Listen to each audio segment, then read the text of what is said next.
I've always wanted to do this. Today, I'm going to share with you the best chocolate cupcake recipe you will ever try in your life. I have been making this recipe for many years in the bakery, and now I'm bringing you into my home kitchen so I can show you how to make these cupcakes at home.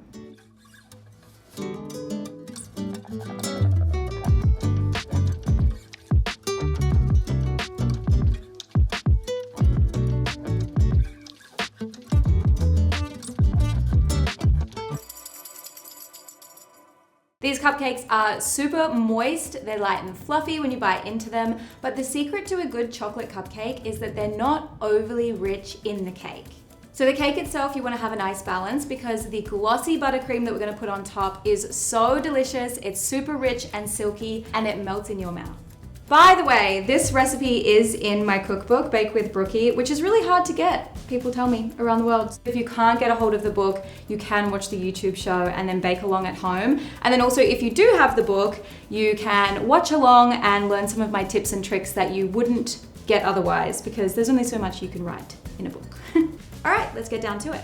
The first thing we're going to do is melt our chocolate. I'm going to do that first because I want it to come back to room temperature and be nice and cool, so then when I pour it into the buttercream at the end, it's not going to melt all that delicious buttercream. You can melt your chocolate on a double boiler on the stove, however, that is going to take a little bit too long, so I'm going to cheat and just pop this one in the microwave. You want to do 1 minute for the first sprint and then 30-second spurts until it's all melted, but keep an eye on it because you don't want it to burn. So you can see my chocolate is all broken up there, which is just gonna mean that it melts a little bit quicker. You do wanna break it up into small chunks. It'll make it a little bit faster. While we wait for that to melt in the microwave, I'm going to start to get everything else ready. So the next natural thing that I'm going to do is place my cupcake liners inside the cupcake pans. This recipe is going to make enough for 12. A lot of people ask me, can you make more or less? Absolutely. The best thing about baking is that as you get going, you realize it's not as hard as you think it will be. So all you need to do is double all of the ingredients and then follow each step and just make sure that everything is till it is combined. All ready to go? Tick, tick, tick. So you can see there it's nice and silky smooth. Just keep giving it a little stir so that there's no clumpy bits, because if there are clumpy bits and they go into that buttercream, you are going to get clumpy buttercream, which is not nice for anyone. So there we have nice and silky smooth and glossy, which is just the way I like it for my buttercream. We're gonna set that aside so that it doesn't stay hot. Okay, the next thing we're gonna do is start on our cupcake base. This is our base recipe for every cupcake that we make in the bakery. So what I like to do is develop a recipe until you get the absolute perfect recipe, and then you can adapt that one recipe and make so many other flavors. So with this chocolate cupcake recipe, you can change it to lots of different flavors just by changing the filling on the inside, or even just changing the buttercream for what you put on top. Some of the flavors that we do in the bakery are a chocolate Oreo cupcake, a chocolate peanut butter cupcake. So all you need to do is keep that chocolate base, and then you can add peanut butter into the center, and then maybe make the buttercream a nice, delicious peanut butter buttercream. So for our base, we're going to pop the butter straight in the bowl there. So we're gonna start by placing our butter into the bowl and then just give that a nice little mix on medium-high. What we wanna do is cream the butter with the sugars, but I always like to make the butter nice and soft before those sugars go in. Now we're going to add brown sugar. So this recipe only uses brown sugar, and it does really help that addition of the molasses make it have this kind of like more caramelly depth rather than using a white sugar. So we're gonna add that in, and then we wanna cream the butter and the sugar together on high. One thing I should note is that you never wanna go straight to the highest setting, because otherwise you're gonna wear all of those ingredients, especially when you start to add your dry ingredients. So when I say mix on high, I really mean slowly make your way up to high. And then another thing that we're gonna need to do is scrape down the sides of the bowl just to make sure that everything is incorporated. There's a big clump of butter there. Okay, and then give that a little bit more on high speed. So now I have another bowl. While I have mixed my butter and my sugars in my big stand mixer, I'm also going to pre-mix all of my dry ingredients because I want them to be all combined and nice and put together before I go ahead and put them into the cupcake mix. So I'm gonna start out with my flour, and then I'm going to add my, where is the bicarbonate of soda? 1 teaspoon of bicarb soda. I like to put that through a sieve just because it gets really clumpy, and the last thing you want is big clumps of bicarbonate of soda. Like if you bite into a cupcake and you have a big chunk of bicarb soda. I've done it before and it's really bitter and not very nice. Next up, we are going to also put through a sieve the cocoa powder. Cocoa powder is notoriously clumpy, so we always want to put that one through a sieve. If you don't put that one through a sieve, you will notice that it actually won't bake, which just isn't nice for anyone. And then you can just use a spoon or anything to push it through the sieve. As you can see, there is a lot of cocoa powder for the ratio in this chocolate cake. But trust me, the ratios on this chocolate cupcake are second to none. You can't beat it.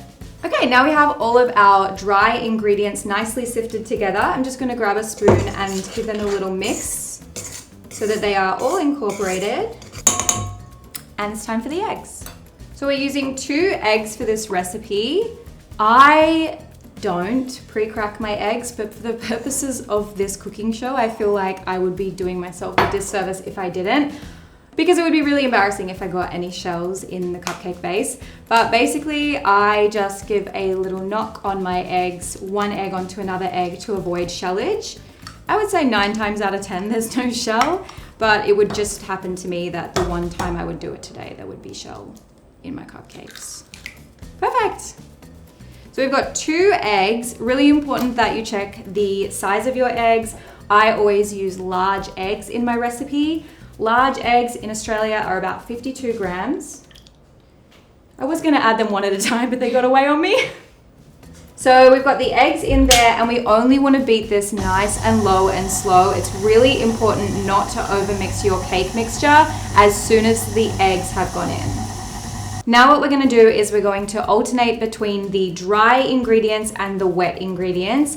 For the wet ingredients in this recipe, we are using sour cream. Whoops. This just equals like the perfectly balanced cupcake in my opinion, but we want to go kind of in thirds. I usually get a little bit impatient, I'm not gonna lie, and I usually do half and half. Pop in my sour cream there and just going until it is incorporated. The next thing we're gonna do is add about 1/3 of our dry ingredients. So by alternating between the wet and the dry ingredients, this just makes sure that we're not over mixing the cake batter. The worst thing you can do when you're making any cake or cupcake is over mix the batter, because what happens is you incorporate too much air into your cake and then it rises really fast in the oven and then it's gonna fall flat. So we really just wanna do everything until just combined. Back to our sour cream, about 1/3 of that. If you don't have sour cream, plain yogurt will also do the same trick as sour cream. Okay, so another 1/3 of our dry ingredients. The last little bit of our sour cream. Okay, there you can see everything just starting to incorporate fully, nice and low and slow until everything is mixed in. If you're anything like me and you forget to add the vanilla, you could put it in now. So the last thing we're going to do is add our coffee. Now, not everyone likes coffee, that's fine. The whole point of this exercise is to add some hot water. Whenever you add hot water to cocoa, it allows the cocoa to bloom and then it really reaches its full potential. So we always want to add like that nice bit of hot water. It doesn't need to be boiling, we just want hot water. And for me, I always like to add a little bit of instant coffee. So just like 1 teaspoon there. So we've got 130 mils of hot water. If you don't like coffee, that's fine, you don't have to use it. You could just straight ahead put the 130 mils of hot water into your mix because that will still bloom the cocoa. But my best tip for you guys is to try it with the coffee. Even if you don't drink coffee or you don't like coffee, decaf coffee will work just as well. But adding that coffee is a great way to really intensify that chocolate flavor. Okay, then we're just gonna add that nice and low and slow. Really important not to add it all at once because this will make the batter a lot more wet and liquidy. So I've got that on the lowest setting, and then I'm just pouring in the hot water or the hot coffee on the side. And there you can see that is really changing the consistency of the batter. So another little scrape down the sides of the bowl, because you will notice that as you add that hot liquid, the batter will start to stick to the bowl. So we'll just give it another little help there on the bottom. Okay, there you can see everything is really nice and silky and fully incorporated. No clumps because we've sifted our cocoa powder, we've sifted our bicarb soda, and everything is perfectly in there so that we are ready to portion it out. So here's the consistency that we're going for. Everything is nice and light and glossy. Everything is incorporated. There's no clumps of cocoa powder, no clumps of any flours or the bicarb soda. Everything is perfectly incorporated because we've mixed everything until just combined, but we have also been made sure to scrape down the sides of the bowl as we go. Now it's time to portion them out. So this is one of my favorite bakery hacks. This is how we portion all of our cupcakes so they are the perfect size every time. All you need to do is get an ice cream scoop, one of the ones that has a quick release. Then what we're gonna do is just get the same amount of batter in every scoop and then just drop it right in. And we're looking for just a little bit over half, but a little bit less than 3/4 full for our cupcakes. So this scoop is the perfect size. However, if you can't find one, we can use 2 metal spoons. So all we'll be doing is getting a nice big scoop there and then using the other spoon to push it off. And for that scoop, I'd be looking at about 2 of those size. That little guy needs a bit more. Next thing you want to do is grab a tea towel and then just place that on your bench top. The reason why we put a tea towel underneath before we tap on the bench is so that it's not super loud. But basically all you are doing is tapping out any air that's trapped inside there. If you mixed the cupcake batter properly, there hopefully isn't any air because you have only just mixed until combined. But it also just allows the cake batter to like fully spread out so that as it rises in the oven, it is nice and evenly baked. Perfect.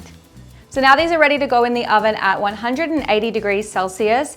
This is only part of the equation. The best part about these cupcakes, in my opinion, is the glossy chocolate buttercream. So stay tuned, we'll bake these off and then we'll be ready to go.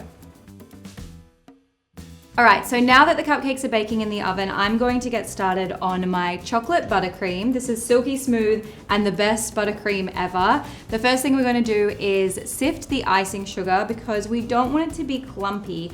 And if ever you have made a buttercream and it hasn't been really nice and silky smooth, it's probably because the icing sugar was clumpy. So we're going to start by sifting that icing sugar through to a big bowl so that it's ready to go. It's like a snow of icing sugar. Then we're going to place our butter into the bowl of a stand mixer. Buttercream is so much easier to do in a stand mixer. You can do everything with a hand mixer or if you wanted to whisk it yourself, especially because we really want to work that butter so that it's nice and pale and glossy before we're adding any of those extra ingredients. All right, we're going to place that one on with the paddle attachment. And then starting out slow, but we're quickly going to build the speed up into a high setting. There you can see the butter is nice and pale and glossy. And I should also mention that whenever you are making a buttercream, always use room temperature butter. Otherwise that is going to take so much longer to achieve. So always room temperature butter for our buttercream. And then we're going to add a little bit of milk, full cream always because we want all that flavor. And then a tiny little bit there of vanilla essence to really draw out all those flavors. Low and slow for that one because otherwise we're going to wear milk all over our nice baking uniform. And then we'll give that one a little scrape down the sides. And then just make sure that's fully incorporated before we move on to our icing sugar. All right, all that icing sugar is in there and that's gonna make a typical buttercream. And then the magic happens when we add our melted chocolate. So we're gonna add dark chocolate today. I think you can also do milk chocolate or a dark chocolate, but milk chocolate is quite sweet. And when we're adding a sweet chocolate into a sweet buttercream, it can just be a bit of overkill. So I quite like a dark chocolate. However, it's totally up to you. There are no rules. So the last thing we'll do is add that chocolate in. So nice and glossy. And the reason why we did this for the first step of the recipe is so that the chocolate was fully back to room temperature and not too hot. Otherwise, if we put hot chocolate into a buttercream, we're just gonna get melted butter and nobody wants that. So make sure that it has come back to room temperature before you're adding that one in. Now let's make some magic. Okay, building that up to a nice high speed. And you can really see there through that glass bowl the importance of scraping down the sides of the bowl, because otherwise you're just gonna get these big clumps of butter that aren't fully incorporated.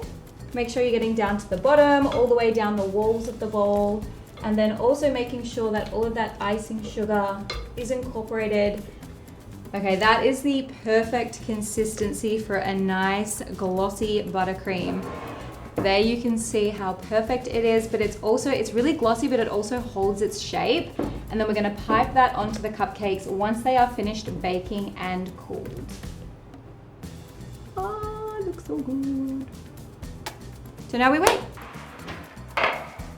Okay, so if you just give your cupcakes a little bit of a push, you'll see there that they spring back up. That means that the cake is ready, it's all baked, but we do need to wait for our cupcakes to cool before we ice them. Otherwise, we're just gonna get a pool of chocolate buttercream. So I'm gonna allow those to cool before we put on the icing. All right, so while our cupcakes are cooling, I'm just gonna grate a little bit of dark chocolate so that I can sprinkle that on the top. So I always like to decorate my cupcakes with something a little bit on top, and since we're going chocolate base and chocolate buttercream, I figure we might as well go chocolate on the top. So I'm just gonna grate a little bit of this chocolate. Okay, just make sure that you get half of the chocolate onto the bench as well as the bowl. And then we're going to start by putting our buttercream into our piping bag. If you don't have piping tips at home, you can just go straight into the bag, and then we're gonna cut the bottom of the bag so that it's just a round tip. I always like to do that if I don't have any reason to be using any particular tips. The piping bag is nice and nestled into my hand underneath there. And then I've just got a little bit of overhang to make sure that I don't make a huge mess. And then because I haven't got a hole in the bottom yet, it's not going anywhere. Push it all down. So we're gonna cut a hole in the bottom there for the perfect round tip without using a piping tip, because not everyone has these at home. Now it's time for the fun part. We are going to ice our cupcakes with this delicious chocolate buttercream. And all we do is start from the top, super, super simple, and then just give it a nice little swirl. As you can see, it is so nice and glossy. It's the perfect buttercream. So we've got our shaved chocolate, just a sprinkle on the top there. Cute. And now it's time to taste. Which one? Maybe this one. Okay, so there you can see we have the perfect chocolate base and then the glossy buttercream topped with chocolate shavings. Chocolate on chocolate on chocolate. Everyone eats their cupcakes differently, but for me, I like to take it out of the pan and then just go straight for a big bite on the side. It looks so good. Wow. It's all over my mouth, isn't it? Wow. Hello. That is so good. Oh my God, the chocolate.